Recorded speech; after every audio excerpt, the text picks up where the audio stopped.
My name is Raisol. I have been in the cybersecurity domain for the last 10 to 12 years. I have the opportunity to work with the big four. You understand the big four like KPMG, PwC, Deloitte, and EY. So I had the opportunity to work with the PwC,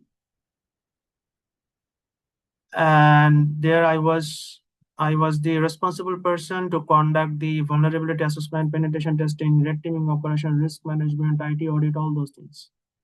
And during my career progression, I have been working in the various organizations with the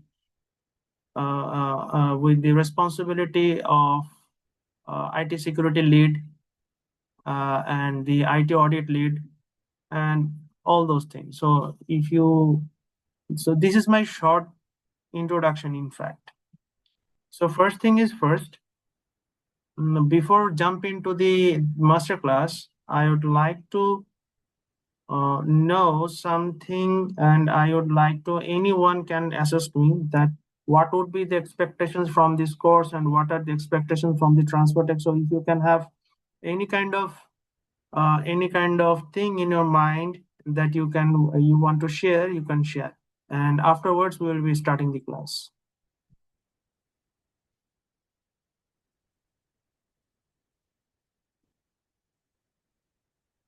Okay. In the chat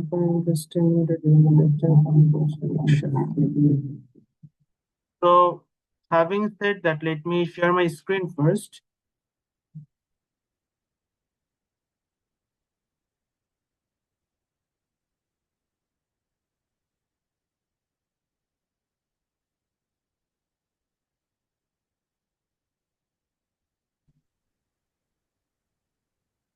I hope my screen is visible, right? Yes. Yes.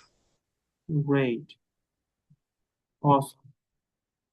So let me.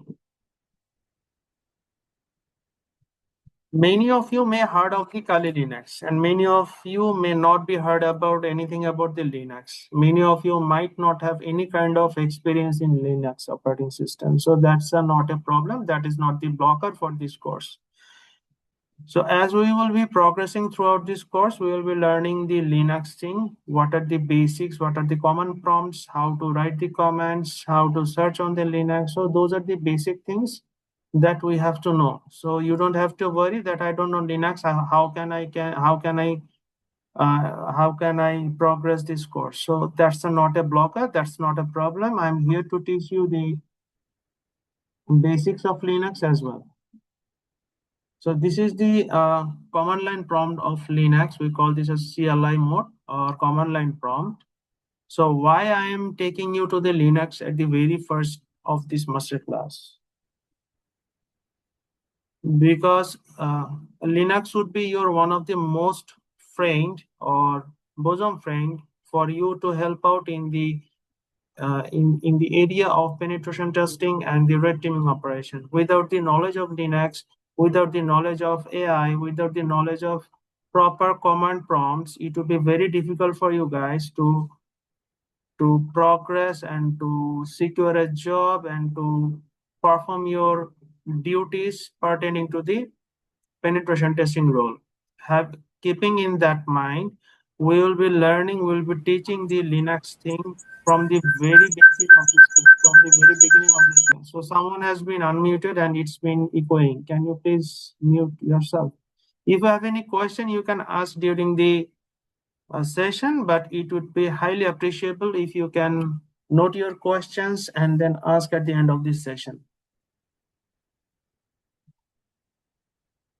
So I was discussing about the importance of Linux, and I'm repeating once more, you don't have to worry about anything on the Linux. If you don't know anything, if you don't know Kali Linux, if you heard this Kali Linux for the first time, that is completely fine, because we are here to accommodate you to learn the Linux system, especially the Kali Linux. And we'll be learning some kind of Ubuntu as well, but that we will do as plus progress. Now, why I am here? The question is why I am here. So this is the masterclass, and many of the students or many of the participants have an expectation that they will be learning some hands-on practical session during this course. So we teach these kind of lab environments during our courses. But since this is the master class, we will be learning, or I am just demonstrating a simple lab which is related to the social engineering. So let me open up my notepad. So if I'm sure you heard about the social engineering. So the core concept of this social engineering is it is a mind game. Why? Because you have to convince a human to click on a certain link or to click on a certain link on the message so that something will happen. It will be redirected to any page, it will be redirected to any other site where something will be downloaded in the system, it will be installed, or after clicking the system, it will be redirected to the any known websites, for example, Google or Facebook, so that they can put their credentials and we can have that credential as a bad guy or as an intruders, so that we can have access to their accounts and have the information of their personal spaces as well as the professional spaces. So we will be focusing this masterclass based on the social engineering. So it's a mind game. Now, so to understand the social engineering, you have to understand the human mind. The question is, why a human like me or you or ourselves will be clicking on a link that will be given by the intruders? So the first one that that comes in the human mind is benefit, and if it is directly connected with the financial benefit. If you have some kind of email or if you use email, you will be find that you are having some kind of lottery winning emails that you have won, or you have been selected to collect cash or a receipt of cash that you can deposit to your bank, and the amount is 100 million or 200 million. So this kind of financial benefits attracts the humans to exploit themselves with that offer, and usually they want to click you on the link to have your information or to give some information from your end, so that they can be able to lock you out from your own account, or they can have your money to their account, etc., etc. This is the first one. Second logical issue would be uh, uh, we awareness. Awareness. So most of the case, there is a theory called time pressure. So what it is basically a Chinese theory.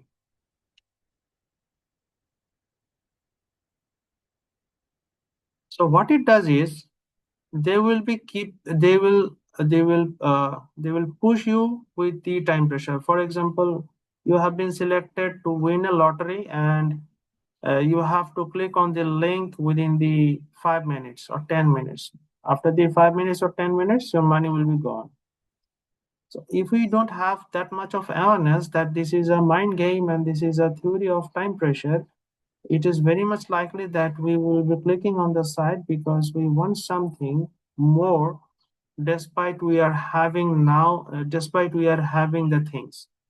So in other words, we can say it as the greedy nature.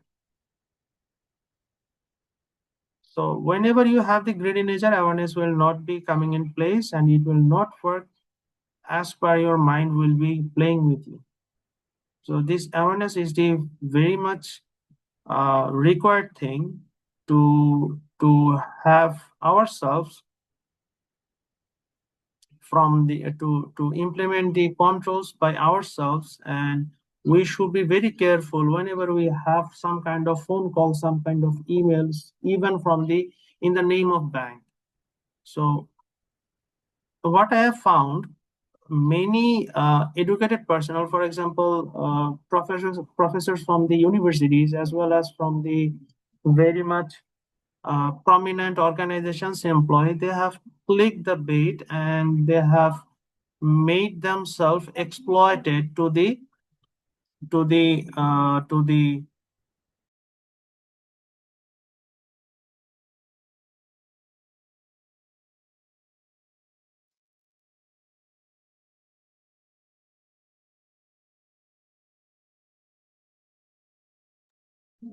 sorry for the interruption. So what I am saying, that we have to be very aware, so that we don't make ourselves exploit to the intruders. Third point would be, whenever we receive any email, we should be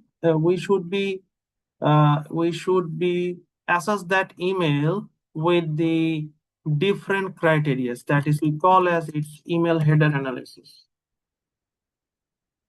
as well as we should be looking at the email body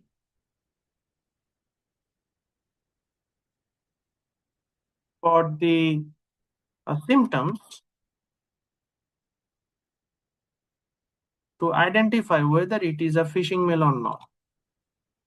So first of all, we look at the email body, that is what the email is saying. So in case of any phishing email, what happens? There are lots of spelling mistakes. There is a time pressure. This then there could be some kind of tricky and fishy or abrupt subjects on the email. There could be some kind of grammatical mistake. There could be some kind of spelling mistake, or it is intentional to put the site of a Gmail address. For example, we know that the email address of we access Gmail by the address of gmail.com. But if you find Gmail is there, but instead of a, there is an @ So that's a first bell we have to ring, that okay, this is something not right. Even if we are confused with the email body, we'll be analysis the header of an email to understand whether it is a correct email or not, or this is a completely unsolicited email address. So this is the third one. Fourth one is, we call it as vishing. So what vishing is, sometimes you might have some kind of call from the bank that they want your PIN number, or they shall create a situation so that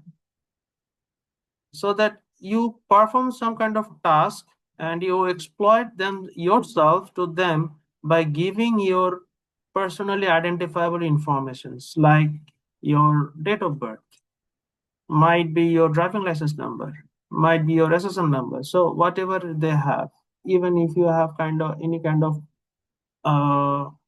any kind of information with regard to your account or your credit or debit card.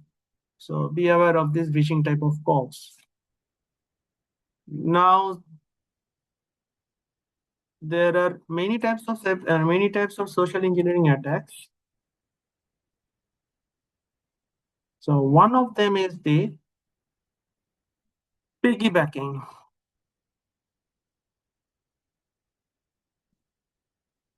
Second one would be the tailgating. Third one would be we look into the bins. to have the information. And what else? So if we go one by one, so piggybacking is something like you don't have the ID card, but you are able to manage the ribbon of the ID card. So you put the ribbon on your neck. You don't have the ID card, but you are pretending that you are the employee of that XYZ organization. And therefore, you manage to get into the office without having the ID card. And the risk is you can have access to their complete office premises, and you can do anything and everything you like.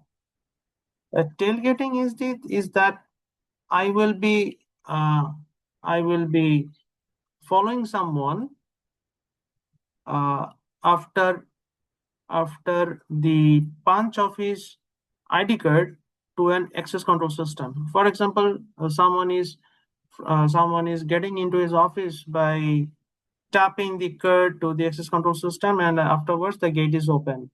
Now I'm just following that guy because I don't have any kind of ID card, but due to the tailgating procedure, I will be getting to the office premises and to have the information and to have anything I would like to do in that office. So both of these cases are very much common, and these are very much protectable if we put our best controls for those people.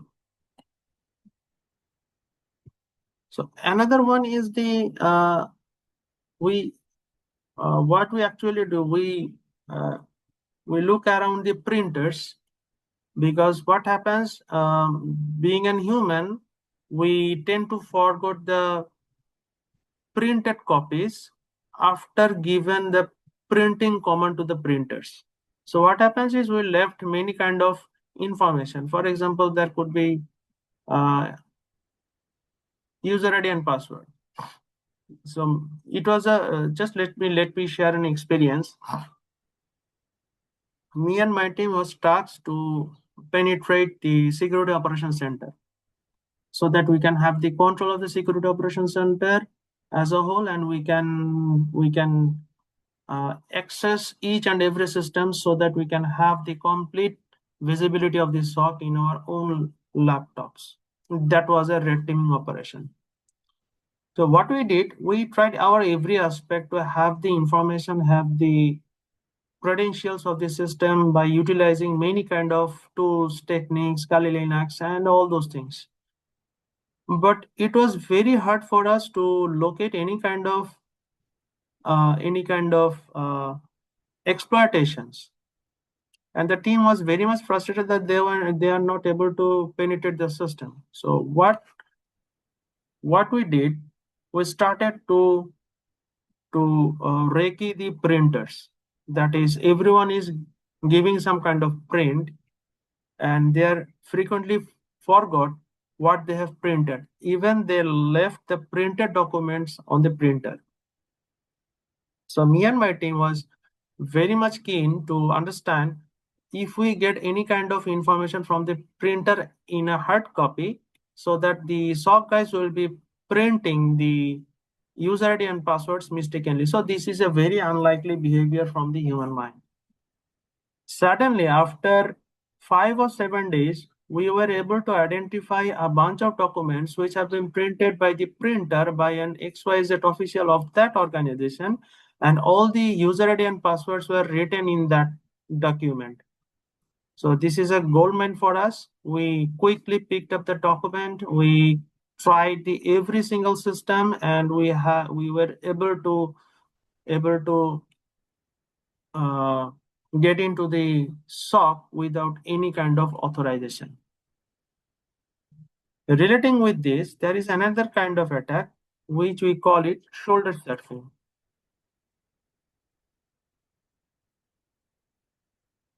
So this shoulder surfing refers to the act of the intruder that it will be overlooking through your shoulder whenever you are typing some kind of credential. For example, they will be behind you, or they will be surprisingly coming uh, uh, coming your side to have some kind of visibility that you are writing on the system. So we were able to exploit this shoulder surfing technique as well, and took over the entire monitoring system of the ATM. And we have placed this thing to the management that, look, employees are not aware, we have tested this thing and this is the output. So these are the very basics of the social engineering, but we will learning more whenever we will be conducting this course. So we'll be looking at a lab now, a very simple lab. So the purpose of this lab is to exploit the credential harvesting.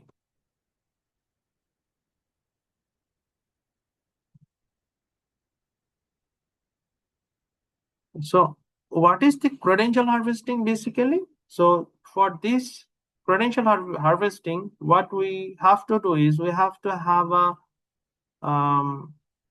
website like Google or Microsoft or whatever you like. So we will have to have a real life type of website. This link will be shared with the victim. Victim has to click on the link, and then the victim has to put his own user ID and password onto the system, and then we will have the user ID and password to our end.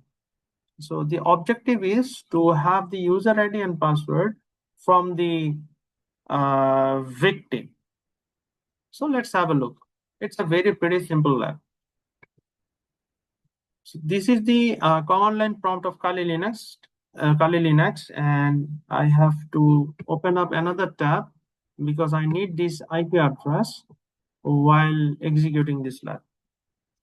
And to have this lab, we will be using a tool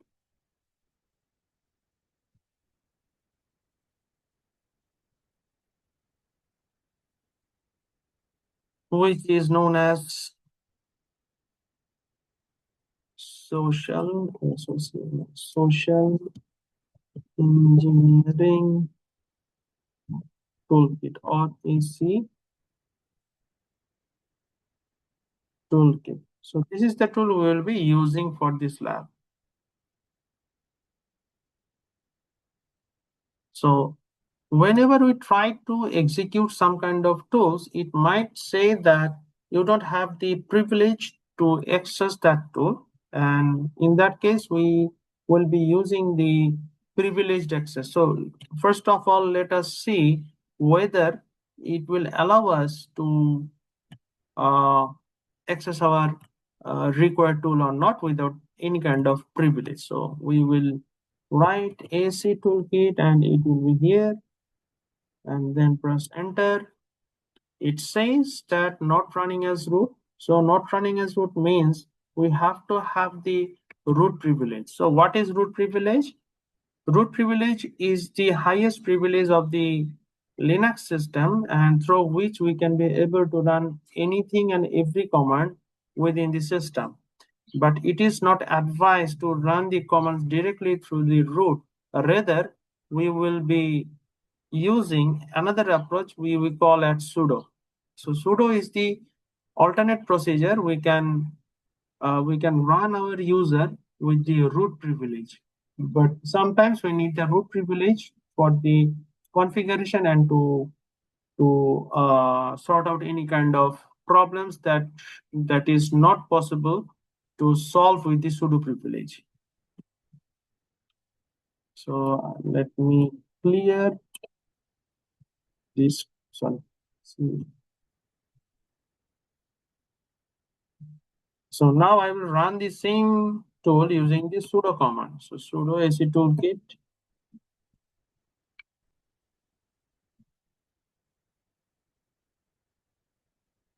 So it requires the password of the root. Since I have the user, if you see, this is the Redux, so this is my user, and I am instructing the Linux to update my privilege as a root user. So I will be giving the password. So this is the AC toolkit and it will be running up.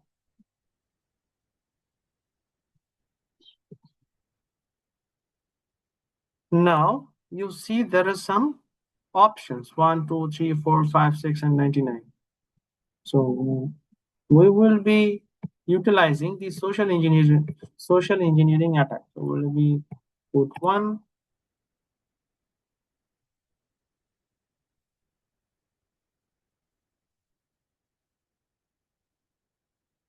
Then it says, is it spear phishing attack, website attack vector, infectious media generator? So there are many kind of attacks. So we'll be going for the website attack vector because our objective is to send a link to the victim for a legitimate website. The victim needs to be click on that website. That cloned site shall be popped up to the user or victim.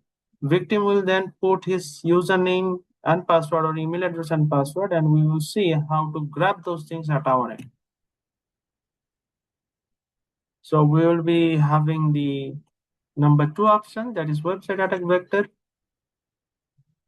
So there are many kind of attack vector. We'll be selecting the credential harvester attack method because as we have discussed that we need to have the credential of the user or the victims or victim, and therefore we'll be using this credential harvester attack method. So we'll be using option 3. And now it says I can use the web templates, I can use a site cloner, I can use a custom import. So I will be using the web templates because this is the built-in template for the AC toolkit.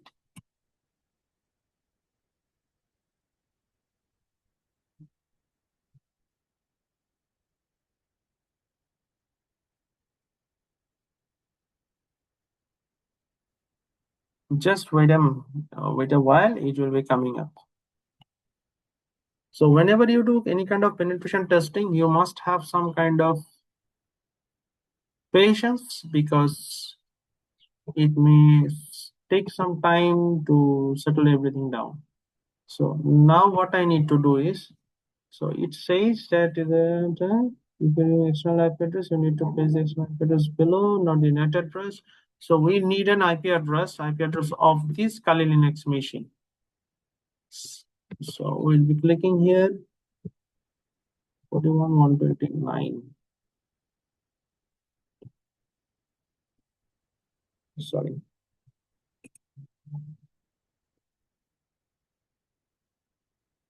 This is the problem.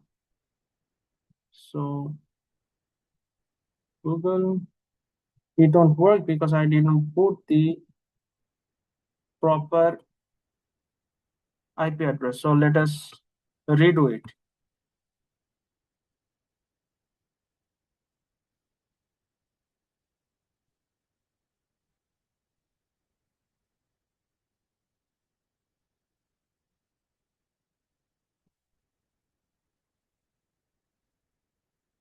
I'm just putting the options over here so that it will be running itself automatically. So website attack vectors, and credential harvesting, then web templates,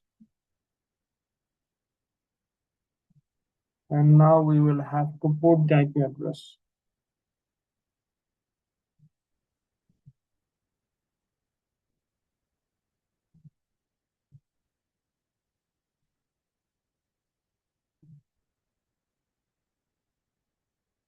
So IP address is 192.168.41.129.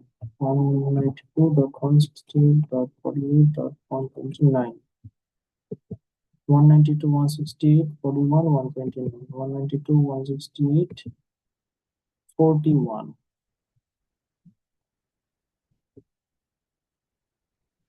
One 41.129. Now I will be hitting enter and we'll be using the Google and nothing will be showed up here. So what it is saying that the social engineering toolkit credential adjusted attack credential is running on port 80 because we have to have the uh, value on the plain text, that is user ID and password. If we use the 443, the entire traffic shall be encrypted. So we don't want the encrypted value, and that is why it is saying that is 804. So now what we'll do, we will going back to any of our web browser. So any of our web browser, just let me put this down.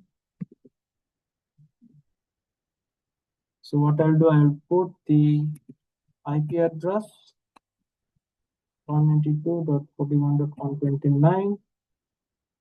We can put the port number by putting a colon and hit enter.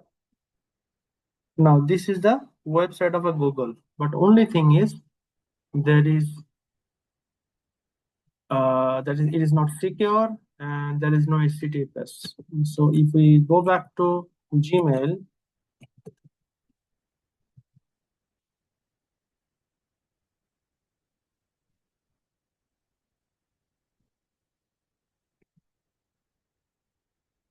let me do private only on Windows. So if we go to Gmail,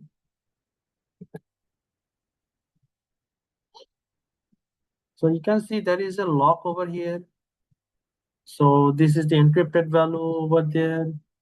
There is a social media blocker tracker, and so if you go to create account, so it is create account or login page. So it is the login page. So let us look at the login page.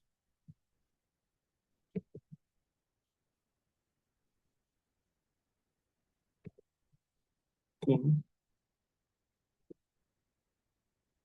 Gmail login. I made a mistake. So this is the basically sign-in page. How it will be look alike, and there are some kind of extra features. And if you can see, there is no IPs over here. It is secured. It is locked. Everything is perfect. But if you go over here, it is a kind of bit different part. It is showing up an IP address and it is says that it is not secure. So having that in mind, we should not be giving any kind of credentials over here. But still, if we do lack of our awareness, let's see what happens. So test email, test user. If we hit on sign in, you have signed on the Google. So there is no confusion that you are not going anywhere. But at the end, what is happening is we have put our email as test email, password is test user.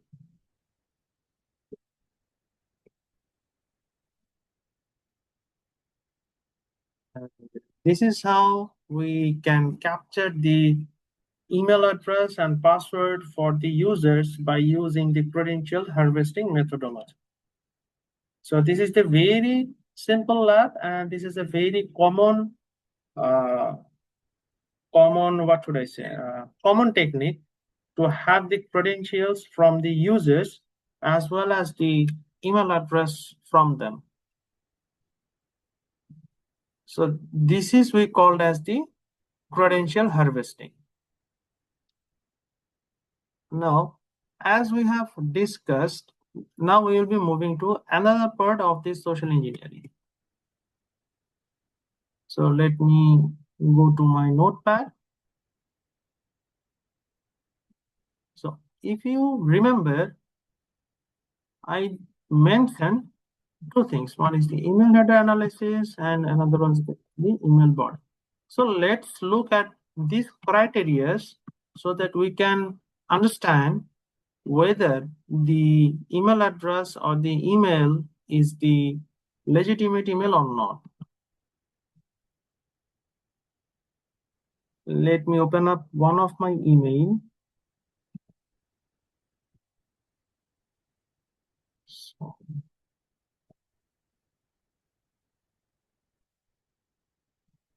So,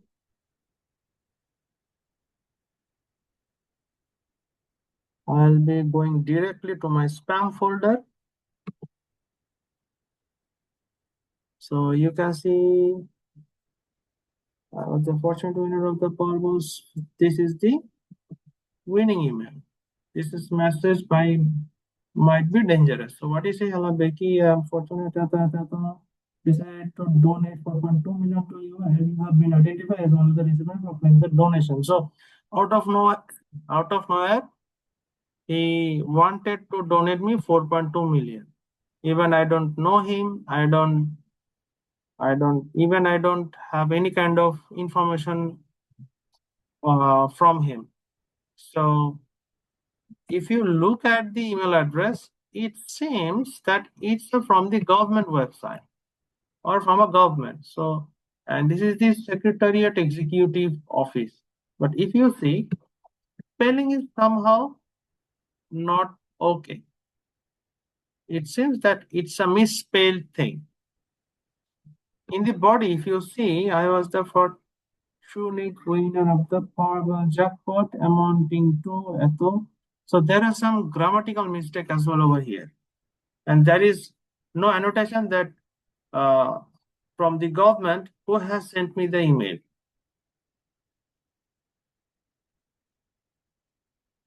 So I can respond to it because I have to respond it. I can respond it, and I'm sure that this guy will send me some kind of link to click. And no government agencies shall send me an email with only RE. So this RE refers to the reply. Now, if we want to analyze this header, how could we do that? Or how can we do that? So we will be clicking on this more button. We'll be going to the show original. And this is we call the email header. We can download the header. We can copy the header. So let's copy the complete header. And then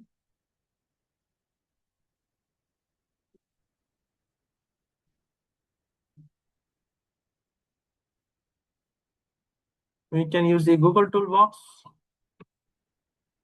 There is a toolbox from Google to analyze the headers. If we paste this thing and analyze the header, there is nothing fishy. From the header, there is nothing fishy. That is, it's a completely clean mail. So why we are getting this as a completely clean mail? Let's explore that thing. Because it is using the Google MX server. That is, this MX means mail server.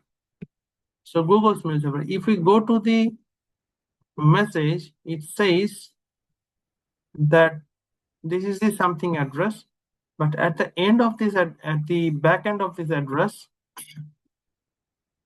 sorry, excuse me, it is using the Google's Exchange or Google's mail server.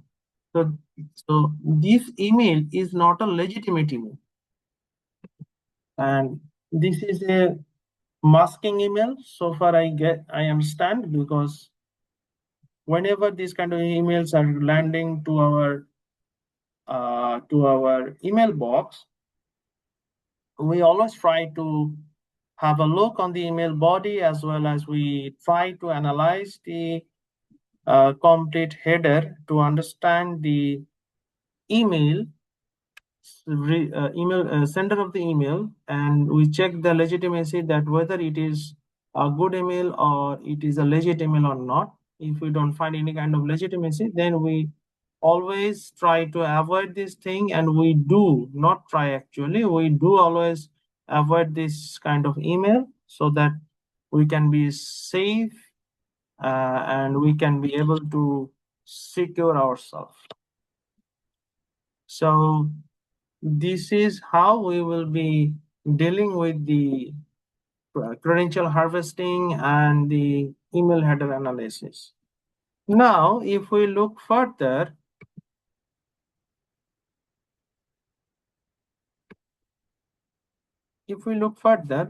the another aspect of the social engineering. Okay, let me write. So we have done the email header analysis. And what we tend to do is we want to find some kind of people based on their information, or we want to have some kind of information which are publicly available, for example, from LinkedIn, uh, from many job sites, and etc. So for that reason, we use some kind of tools in Kali Linux as well as from the open internet, which is known as the Spokio, or there are many tools. Let me show you. For example, we will be navigating to OSINT framework, that is Open Source Intelligence Framework, OSINT.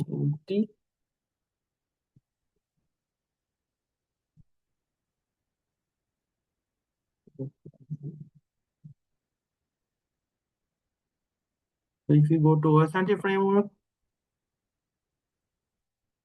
you can find many things. For example, we want to have the information on the username. There are the tools which we can use to have the information from the various websites. Like there are specific sites, etc. Even we can have the we can find the email address through different kind of tools and techniques.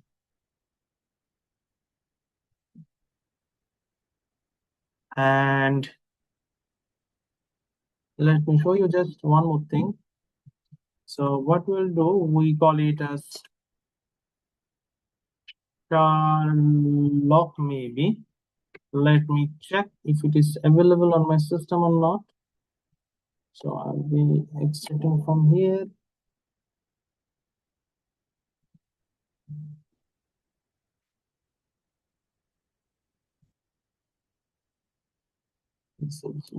Yes, Sherlock. So the purpose of this tool is to identify a user or have the information of a particular user based on the username. If we write Sherlock, and for example, my username is Bryce will be, if we hit enter, then we will be able to find out the information from the public sources. It will take some time, so let's wait for a while, and it will be completed very soon. So we'll be waiting for some time.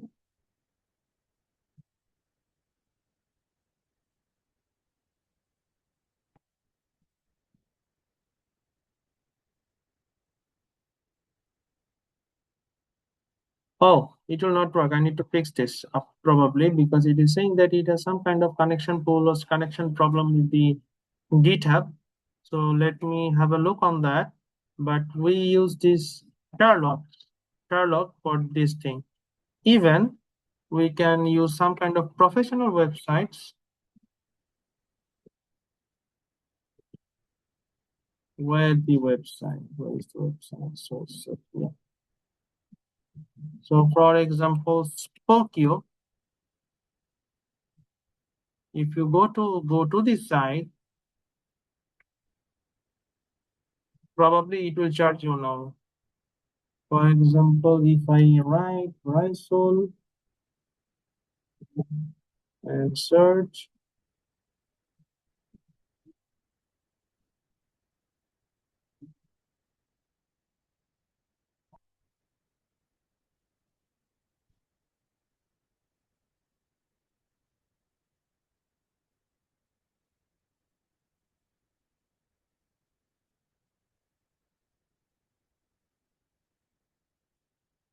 It will have a consent from you that you are 18 years old and you have a right to search for the people over the internet. So I have to pay for unlock the full results, but it says that yes, there are some results based on the name I have provided. And what else I missed? Let me see. So we have seen the Sherlock, but it is some kind of, for some kind of reason, it did not work. And we have seen the Spokio to identify some kind of people search. So I have a repo as well. GitHub.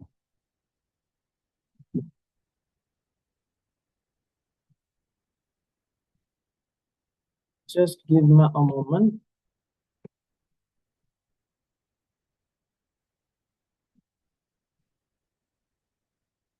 GitHub.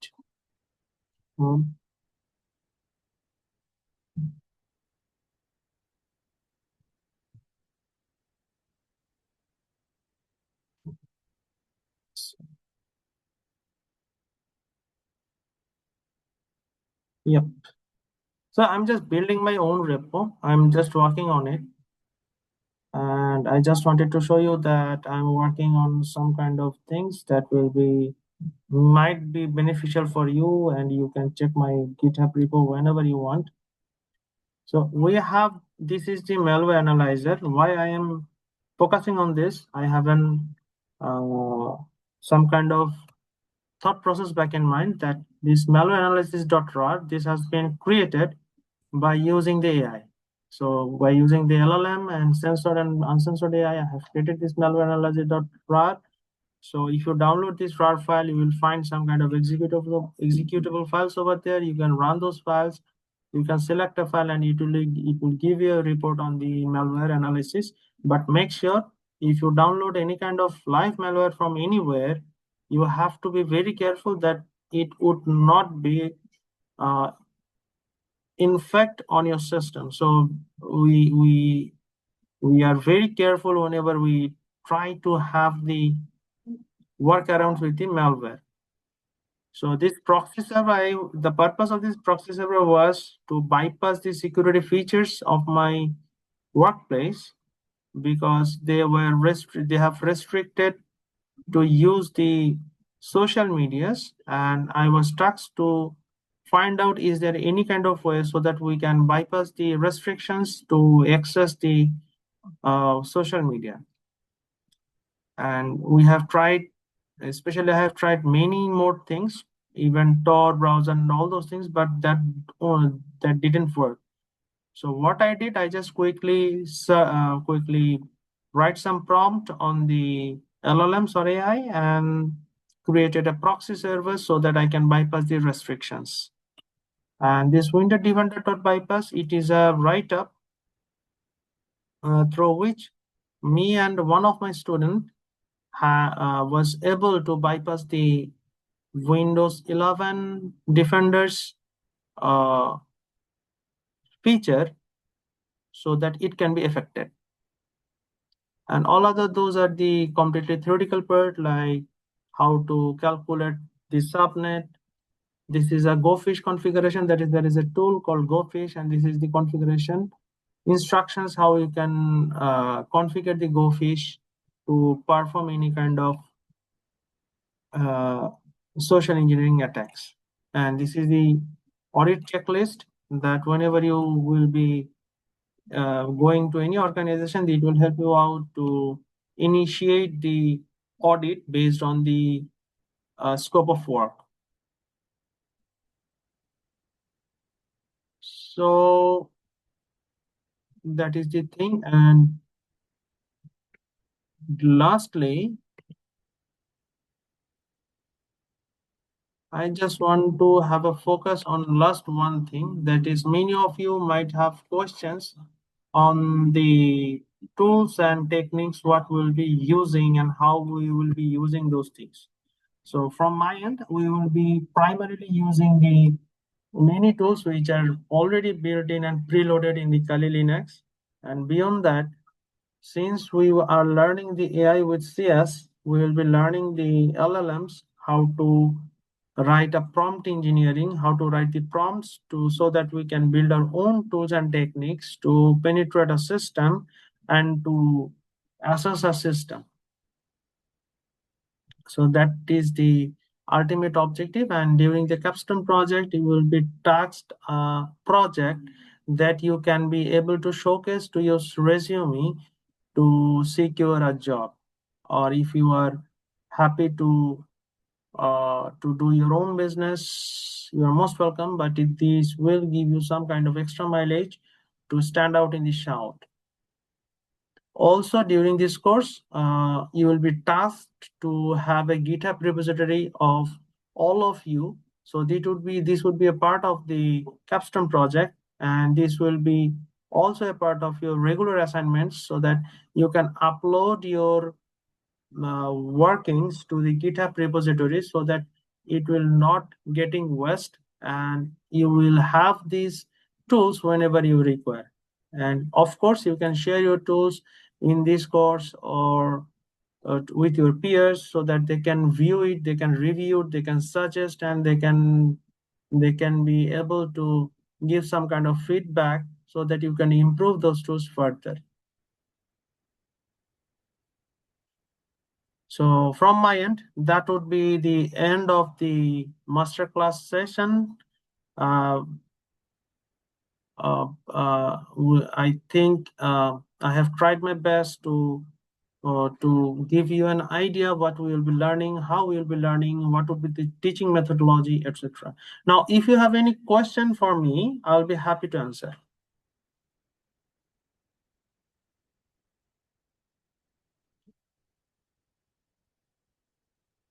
Any question regarding course content, regarding the teaching methodology, regarding the percentage of mixture of theory and practical thing, what you learning, etc. Yes.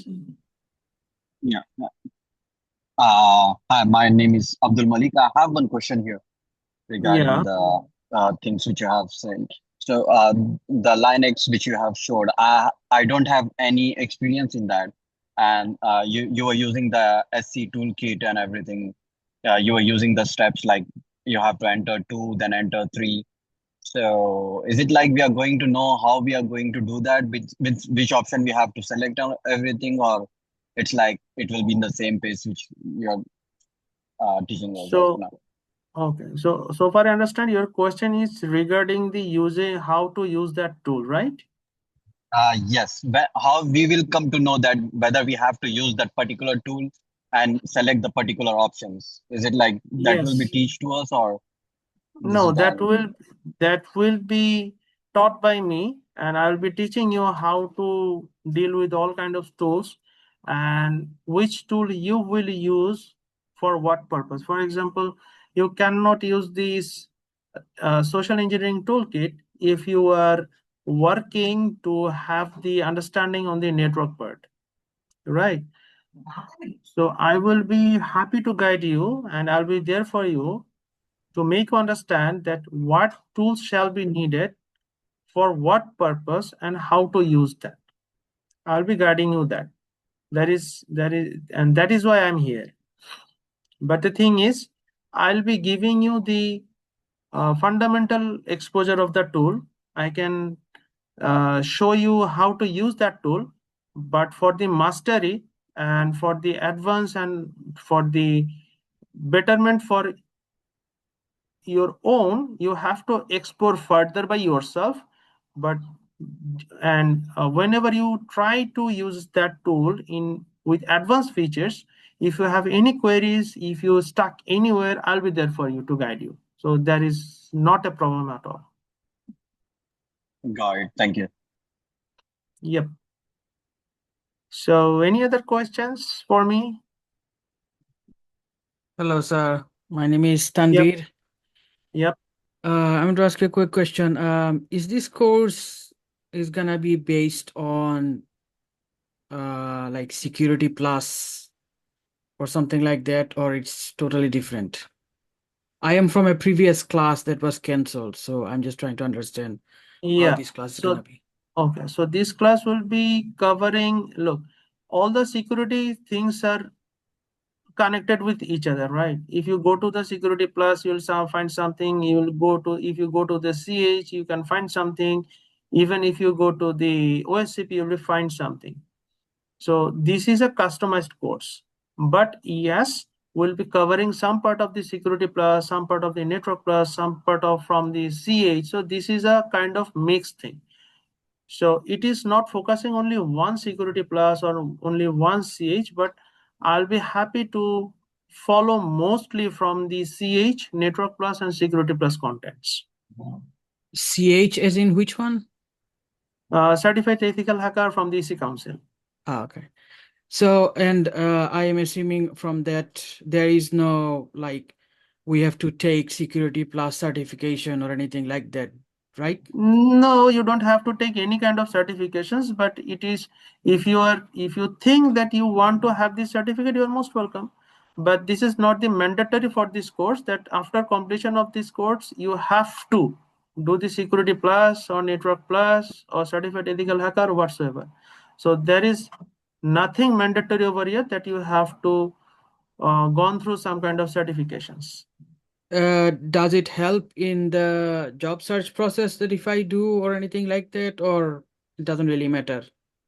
It will help you out to stand out in the job market, because whenever you will be going over there, uh, you can say that yes, look, I have some kind of penetration testing experience, I have some kind of exposure on my penetration testing uh, academics. It will help you out, but my suggestion would be during the class, for the betterment of your future, you have to make a GitHub repository by yourself.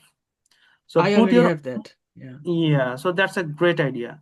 So you have to put your all your works over there so that you can link this thing with your LinkedIn profile, as well as whenever you are trying to build up your resume, you can include that GitHub repo, and this will work out, because the organizations will then think that okay, this person or this guy have some kind of basic things, or he is committed to his work, and he was serious during study regarding this thing. So definitely this will help you out. Thank you. Yep. Any other queries, any other questions you want to ask me? Hey, I'm Shankar. Yep. So Shankar. yeah, I'm Shankar, and I'm a MCSC, SCCNA, CNE. I did a long time ago. Okay. By the way, I'm business owner in California in Silicon Valley. Okay. Supposedly, I got a lot of requirement for cybersecurity requirement and security engineer requirement. Like, for Mm-hmm. example, say CISSP. Okay, Mm-hmm. so cloud security. So can you cover like those kind of tool also like in a Palo Alto network or cloud security part also too, and ISO? I'm not talking about Okay. CompTIA. I'm not talking about CompTIA, Linux or VMware or Cisco Uh, Look, or Microsoft. this is a 6-month course, right? So Uh-huh. if I break down these things, for example, CSSP is itself has its own certification path. Yeah. If you look for the cloud, it has its own certification path. Yes. If you go to the Security Plus or CompTIA, it will have different path, right? And you have I to don't I study. didn't I don't need any CompTIA Security Plus or Server Plus Mhm. or A Plus, right? So because I got lot of requirement from my No, direct. no, no. There is nothing. There is no requirement. Even if you don't know anything, if you, for example, if you only know how to operate a computer, that will be fine. No. My question is like I have getting a lot of requirement, this kind of requirement in the market in a Silicon Valley. So a couple of clients that is asking for a candidate, right? So for myself also I'm preparing. So for the Mm-hmm. current 2026, so hot market, generally for this kind of role, like a Palo Alto network, right? CICP, Mm-hmm. cloud security, and a lot of requirement. So that's what I'm Mm-hmm. asking. Like, and I want to update myself also. I know the Microsoft, Cisco, and Linux a little bit. Under self-scripting part, I know a little bit in Linux, but I want to update, this cybersecurity. That's what I'm asking you. Okay. The Yeah. Palo Alto Just. network, it's a peak up, Palo Mm-hmm. Alto network and this one, CICSP, I'm getting a lot of, requirement in the market. So Mm-hmm. that's why I'm asking you, can you cover this kind of, like a things, Okay. syllabus? So let me refine your question first. So you wanted to know whether the contents from the CISSP or all those things, whichever you have mentioned, whether this will be covered in this course or not, right? Mm-hmm. Okay. So the answer is yes, we will be covering those what should I say topics, but it may happen that all the topics may not be covered. Okay. Yeah, like for example, CISSP, the CCSE, or PCNC, NSC, CCNP security part only.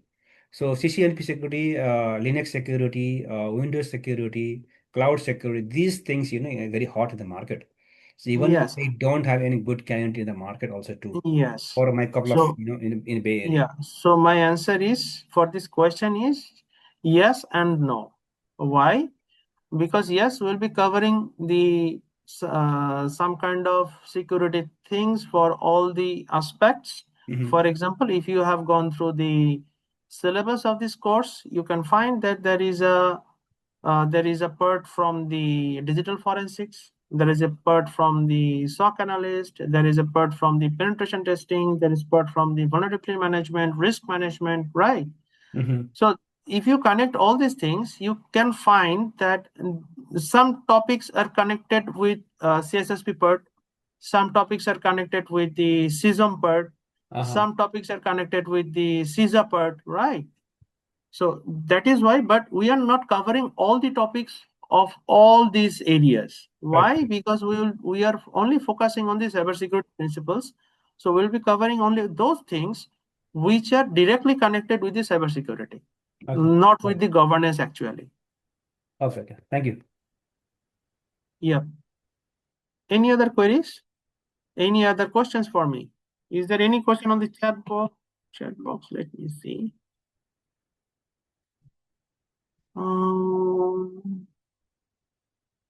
Distant introduction. Okay, how long will this session run? This is already answered, I think. Yes. Do you have any Palo Alto network? No, we don't have any kind of Palo Alto network because Palo Alto devices we have to buy, and being an academic institutions, it is a very much investing of kind of thing. That is, we have to invest millions and millions of dollars to invest the Palo Alto network, and therefore we are not focusing on any kind of specific vendor specific thing. So I am making this thing very clear to you. Mr. Rasulbari, there is actually a question in the chat box that do you cover Palo Alto network? He is MCSE, CCNA, and CNE by Yes, Mr. Shankar I PhD. answered that thing. Oh, okay. So Thank you. we are a training institute, right? So for the training institute, it is very much costly to implement any kind of specific firewall or specific thing. For example, if we talk about the Cisco FMCA and the any other Cisco products, I'm not like NGFW or anything, it will cost very much high, right? If we go for the Palo Alto, it will take us to the millions of dollars to invest. So being an academic institution, I don't think any academic, I don't know about the others, but in our Transfotech, actually, it is the management discretionary authority. And in future, if they have any kind of plan, they might implement this. But right now, we don't have any kind of facility on the any kind of specific uh, vendors or OEMs. I hope I made it clear, right? Yes. Any other questions for me?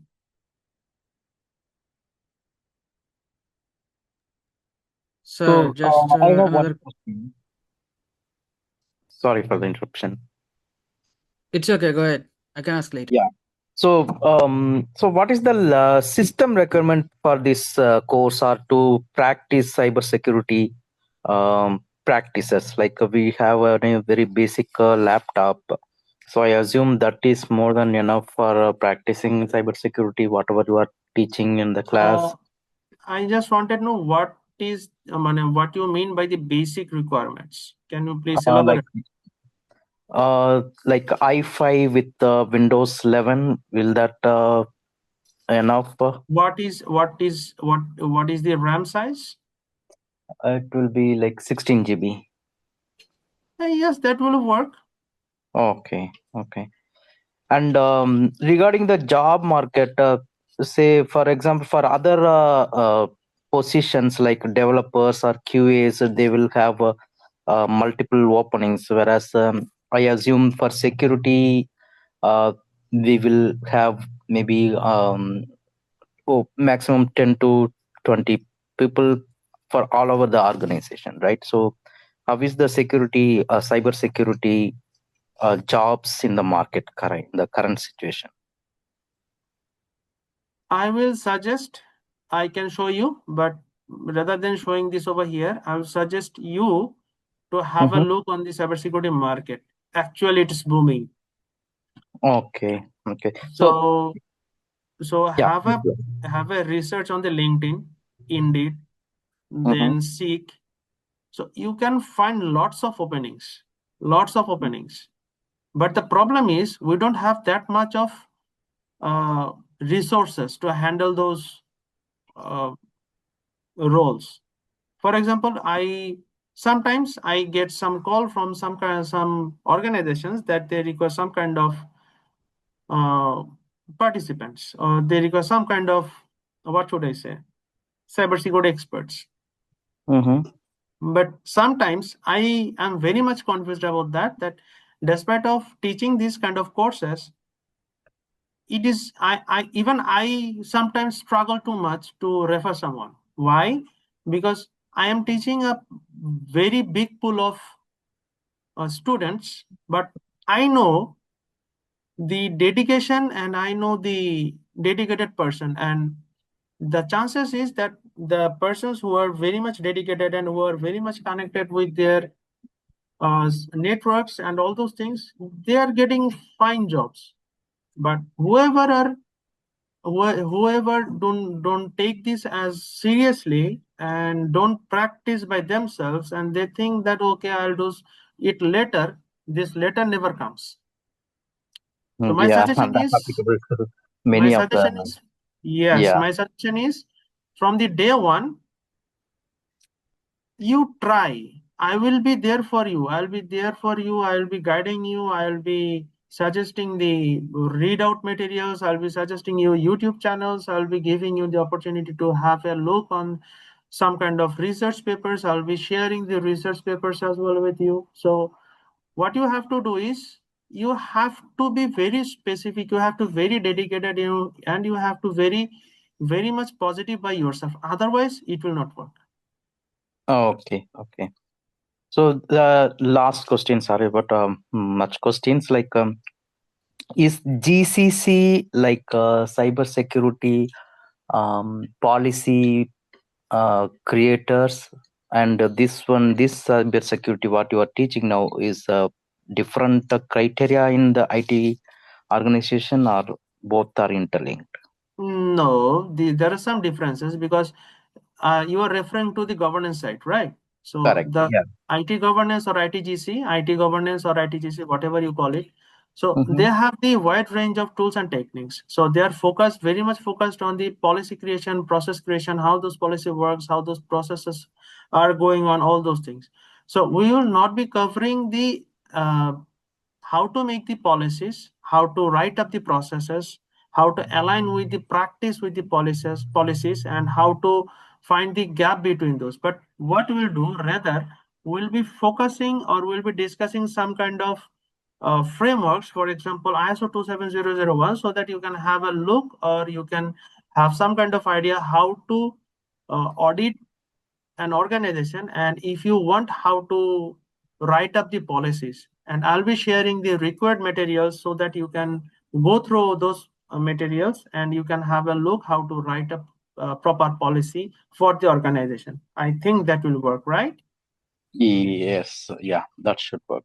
And actually I'm in the middle management in my team. Like I almost forgot the coding, and I'm from the manual testing background. I almost don't know the coding part. So will that work for me? Coding is not required over here because we will be exploring the LLMs and AIs. You know, the ChatGPT, you know, Gemini, you know, the Claude, right? So Yeah. we'll be taking the advantage of those things so that you don't have to write any single code. What you have to do is you have to go very logically. That what Okay. you want, what would be the objective, and what is ultimate goal for the purpose you are heading to. Okay. Yeah. So thank you. Yeah. And one more thing, like how long it will take to get expertise in this field? Like, do you have any This depends on timeline? your this depends Yeah. entire on your dedication.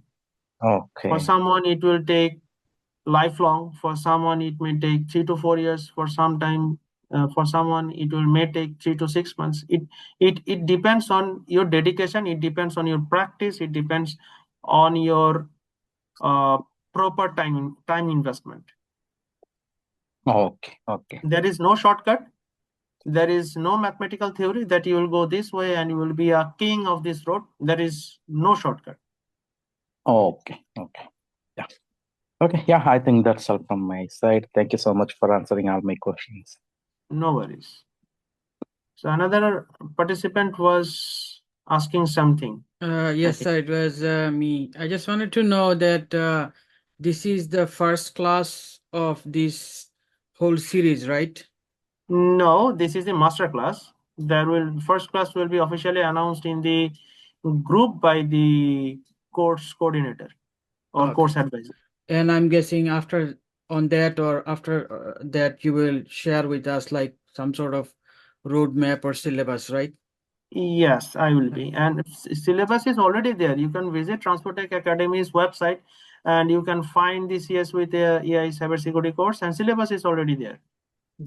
You are you talking about the uploaded videos? No.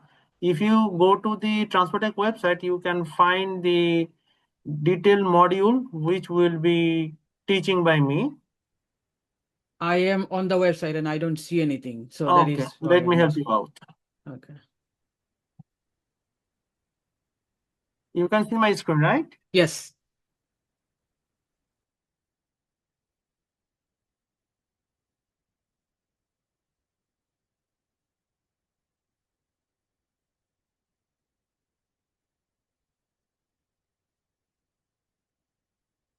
Transfotech Academy.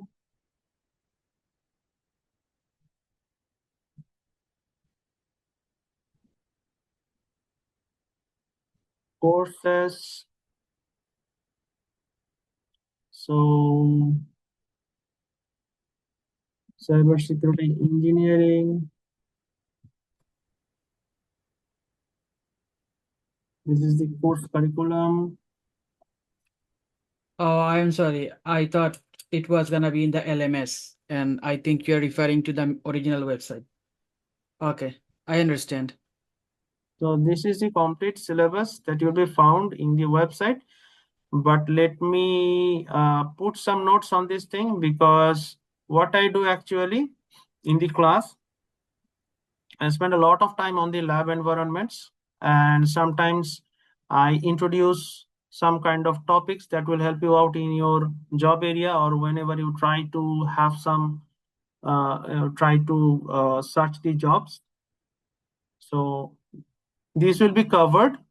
Additionally, I'll be covering very few topics, like 1 or 2 topics that might be helpful for you.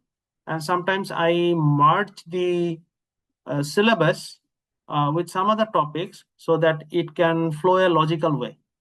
I think that would be fine with you, right? You Yes, means sir. all of you.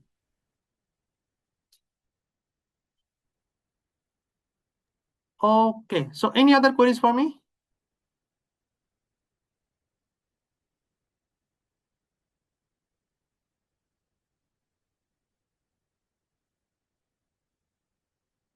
No? Navid, you're there?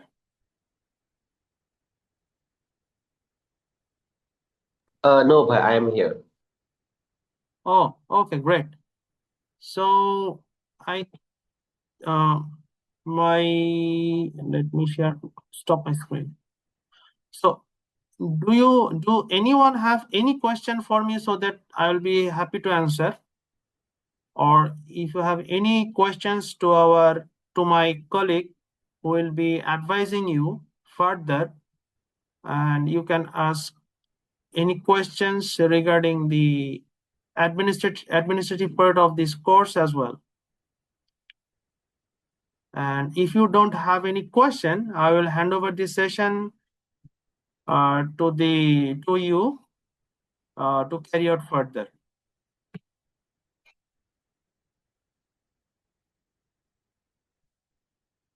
So Labib, you are there, right?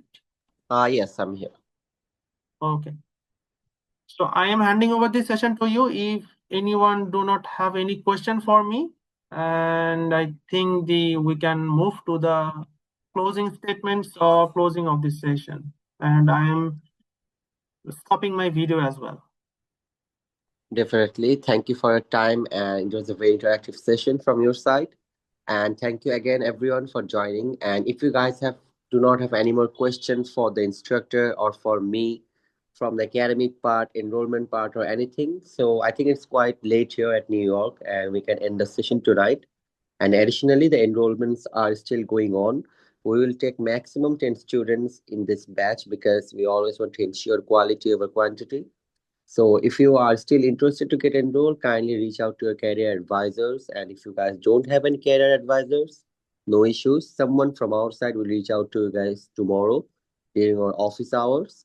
And if you have still any questions, you can go to our website and find our contact address or email address, and you can send your queries there. Yeah, I have someone a has question. raised his hand. So, I yes. have a question. Yes. So when is the next class? Labib, when would be the next class for us?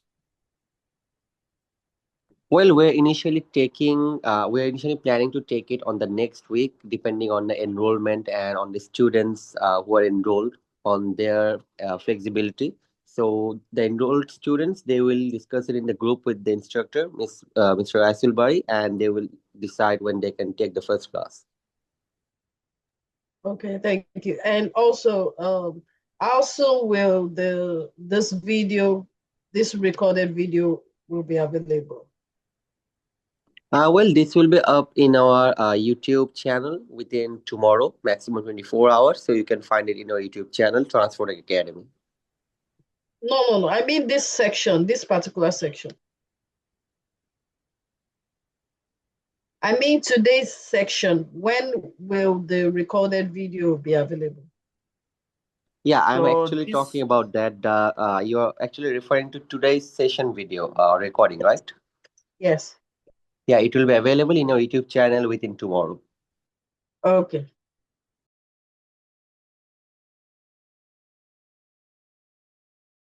So if anyone else do not have any more questions for me or for Mr. Aisul, I think we can end the session tonight. Mr. Aisul, are you comfortable with ending the session at the moment? yes, if anyone has not any question or don't have any question, any queries for me or for my colleague, I think we are good to close this session for today.